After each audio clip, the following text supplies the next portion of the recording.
When KFC got desperate enough that they said, let's put pizza toppings on top of chicken and we'll call it Chizza, I knew something was seriously wrong. KFC is absolutely desperate for your money.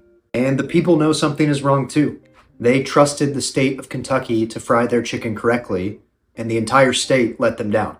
And now they're using their First Amendment right of free speech to let us all know the truth. So as we've done now with both Taco Bell and Subway, let's look at some one-star reviews of KFC together and see what we think. First, let's look at some reviews that have to do with the food quality at KFC. Like this one from Ty, who says this: I don't know what's happening at this KFC, but their food is gross. It's either not cooked enough or cooked too much. The macaroni is dry, and the only good thing was the mashed potatoes and gravy. Everything else ended up in the trash. Gotta love the humility from Ty here. I don't know what's going on here is a very humble way to open your review, Ty. We could all be more like Ty in this area. We don't have the expertise in the food industry. We don't really know what's going on. However, Ty really doesn't know what's happening because he actually doesn't even know if the chicken is undercooked or overcooked. Is it not cooked enough or is it cooked too much? That shows a real lack of understanding from Ty because there is a huge, life-important difference between not cooked enough and cooked too much. You can see the difference in the chicken. You can feel the difference in the chicken. You can smell the difference in the chicken. You can taste the difference in the chicken.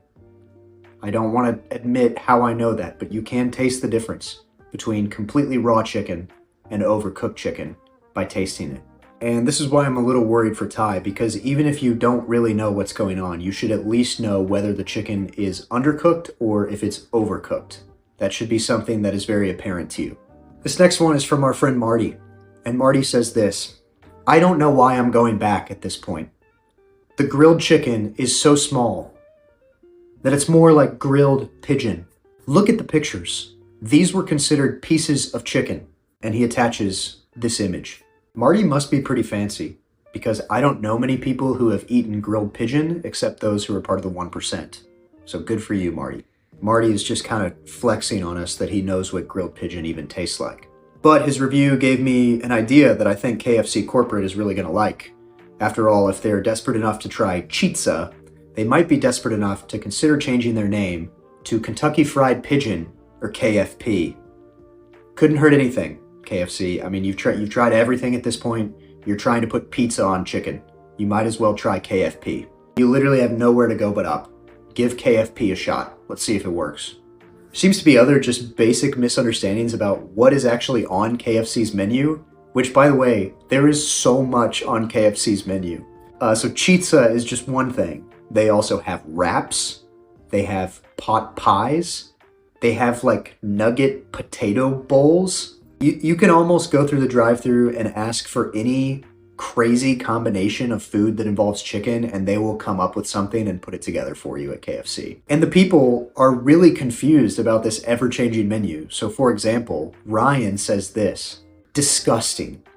The bucket of chicken I got was completely soaked in grease. I pulled a thigh out of the bucket and the skin just slid right off. I'm going to assume they never let the grease drain properly after it was fried.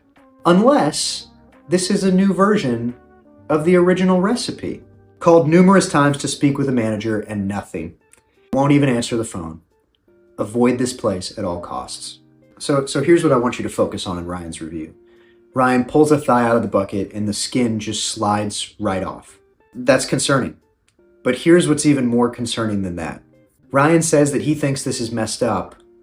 Quote, unless this is just a new version of the original recipe. So KFC has changed their recipes so many times that Ryan is like, well, yeah, the skin just slid right off. But this could just be them trying something new. Maybe this is just the new recipe. Maybe this is how it's supposed to be. And that's what's really concerning. KFC just continues to innovate so fast that people can't keep up. And all of these are valid complaints about food quality at KFC. But now we just need to move into reviews that are just ridiculous and have nothing to do with food quality. Like in Michael's review, where he complains about the food quality. And he doesn't really say anything original. You've heard it all before. Bad food quality, skin slid right off. Maybe it's just a new recipe. But then Michael attaches this photo. Notice anything interesting about this photo? Those cars are suspiciously lined up in the photo. I think if Michael was honest with us, he would admit that he actually didn't have a problem with the food quality at all. He just wanted to flex on all of us and show off his car collection. And frankly, I don't blame him. Look at that lineup. That is a sick lineup of cars. Okay, let's turn to Majowl. Majowl says this, and this review is copied literally word for word from Google Maps. Every single word of this review is individually capitalized. I'm just gonna pull this up and read this because this is unbelievable, but just remember, he capitalized individually every single word in this review. Majowl says this: "My experience was a nightmare. I was appalled. Why? Because the inside of this restaurant, the floors were dirty and sticky. They needed to desperately be cleaned. The dine-in tables were dirty. Their pop area was extremely wet/dirty. And where you got the napkins, straws weren't stocked at all. This restaurant truly needed more staff. Actually, I felt bad for the few employees they had working because although they were understaffed greatly, they never complained and never rushed to complete any order. That's why I stood there in that extremely long line and I watched the 1. Individual cook and prepare every order. I also liked how this young man kept his area clean. He didn't get any orders wrong, my opinion. The manager could have helped out instead of being in the office. The drive-through window was closed that day due to not having enough staff, but truly, although they hire individuals, no one can force individuals to come to work, so I greatly understood and I was very patient." Thank you, Majowl. This is a very confusing review from Majowl. His experience was a nightmare, and yet it seems that he really appreciated the cook's efforts and he greatly understood and was very patient. One other thing to note about this review, this entire review is one sentence. This is what the English teachers call a run-on sentence. And not only is it a run-on sentence, the sentence doesn't even contain one comma. It is one phrase, really, with no pauses whatsoever. But that brings me back to what I've always said about run-on sentences. I understand greatly and was very patient. Okay, now Kekecv says this, and that is correct. I think that's how you pronounce the name. I've never stumbled upon this name. It's a very unique name. Kekecv says this: "Wasn't able to order at all because they are low on staff. They giving priority to customers who order to go rather than if you go inside to purchase food. I ended up living because the cashier saw that I was there, but completely ignore." So first off, she can't order because they're low on staff. And that makes a lot of sense. I hate when I go up to a cashier at a fast food restaurant and they say, "What would you like to order?" And I tell them what I would like to order and they say, "We can't take your order because we are low on staff." This staff evidently has just banded together and is just refusing anybody to order while they continue to get paid, I guess. But fortunately for Kekecv, she says this: "She ended up living because the cashier saw that she was there and decided to completely ignore." She ended up living, and Kekecv is with us today because her order was never taken. We don't know why, there's no context given, but Kekecv would have died had the cashier actually taken her order and given her food. We can all thank God that Kekecv was completely ignored by the cashier because she ended up living and she is with us today. Okay, this next one is a video review, which I didn't even know you could do on Google Maps. I'm not going to play the actual video because I don't want to embarrass anybody, but I will play the audio of the video so you can listen to that. And I will awkwardly stare at the camera the entire time that the audio is playing. Here we go. I'm doing this to show my face, but this has really pissed me off. I just left the hospital from having hand surgery. First meal of my day today was KFC, which was good until I had to get the great opportunity to open up my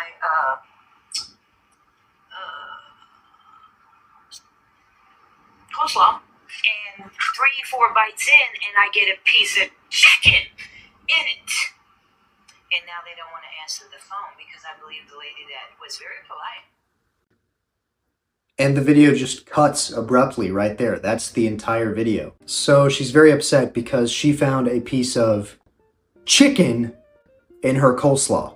And it seems she couldn't think of the name of coleslaw for about 10 seconds there, but she did eventually think of the name. It's called coleslaw. And to her, that is worth yelling about and posting online.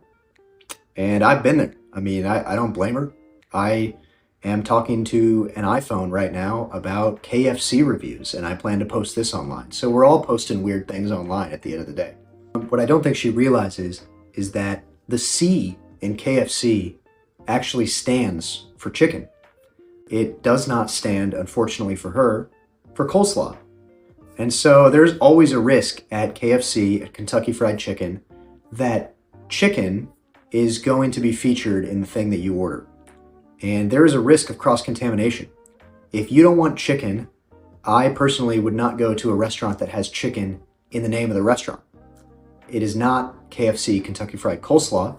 However, again, KFC, there's a move that you could make. You could try that pivot. Again, you have nowhere to go but up. You've started doing chitza. You've reached the end of the road. You could pivot. Try KFC Kentucky Fried Coleslaw. Fry your coleslaw. Deep fry it, I guess. Do what you have to do to get people's money. Okay, we're going to end with a really good one. This is my favorite one that I found, and I can't wait to read it to you. Here we go. So I'm just going to read this exactly how it appears on Google Maps. Alex says this: horrible experience ever. People like thos shouldn't work. They had an attitude, a stink attitude. The fruit punch didn't take like a fruit. It was sour and taste cocktails. I will definitely report it to corporate. The supervisor or manager is horrible. I will never come back to this nasty attitude and place. Never again. Horrible. So there's a lot going on here, Alex, and I just hope that you're doing better now. If I had to describe Alex's attitude as he wrote this review, I would say that he had an attitude, a stink attitude, as he wrote it. However, it is concerning that the fruit punch tasted like cocktails because it does appear that somebody may have spiked Alex's drink based on how this review came to be. I would also report something like that to corporate if I was Alex. Also, I'm curious what he thinks people like thos should do if they shouldn't work. Like, what should they do if they're not even capable or qualified of working at KFC? Alex, they do need to pay bills. So people like thos actually do need jobs. KFC is as good a place as any. What do you want them to do? That being said, even people like thos don't need to work with an attitude, a stink attitude like he encountered at this KFC. That's unfortunate. And if you do have an attitude, a stink attitude before you go into work, you should try to address that before you interact with customers. So notice that Alex will never come back to this place, never again. And I get that. But even more primary is his concern about the attitude. Never will he come back to the attitude or the place, never again. First and foremost, he wants you to know that he's not ever going to come back to this nasty attitude again. His primary concern isn't KFC itself, but the attitude, the nasty stink attitude that he encountered there. That should be a reminder to us all that it's not always the stinkiness of the food that keeps people away, but sometimes it's the stinkiness of our attitudes. If you're still watching, I love you more than Alex loves avoiding stink attitudes, which is to say, I love you a whole lot. I'd love if you like, comment, and subscribe. There is guaranteed to be more of these review videos. I really enjoy making them, and they're fun to research and find more reviews from fast food places, so definitely more to come. Please avoid having a stink attitude this week. Thanks.